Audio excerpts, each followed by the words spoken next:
तर अजित पवारांच्या राष्ट्रवादीकडूनही लोकसभा उमेदवारांची घोषणा झाली।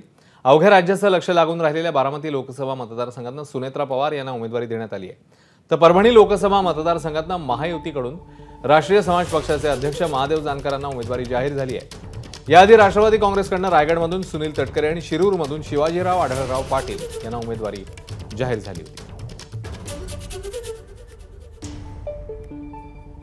मी सर्वांनी मिळून राष्ट्रवादी काँग्रेस पक्षाकडून निर्णय घेतला की ही जागा, परभणीची जागा ही रासप या पक्षाला आमच्या कोट्यातून देण्याच्या संदर्भात मध्ये त्या ठिकाणी निर्णय आम्ही घेतलेला आहे।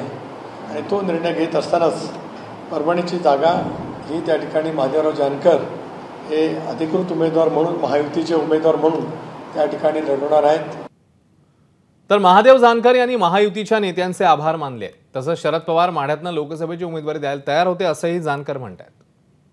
भारतीय जनता पार्टीच्या नेतृत्वाचं, राष्ट्रवादीच्या नेतृत्वाचं आणि शिवसेनेच्या नेतृत्वाचं आभार मानतो की त्यांनी माझा छोटा पक्ष असताना छोट्या पक्षाला त्यांनी एक जागा सोडली।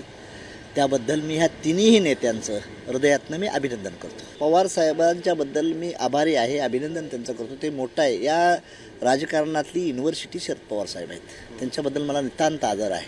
परंतु काँग्रेस आणि शिवसेनेनं आम्हाला काहीच हे केलेलं नाही, म्हणजे एकही जागे दिसली नाही। तसं मला अजितदादा, देवेंद्रजी फडणवीस आणि एकनाथ शिंदेनी स्वतः हे करून जी जवळ घेऊन जी बोलण्याची भूमिका घेतली त्याबद्दल आम्ही हे केलं। एबीपी माझा, उघडा डोळे बघा नीट।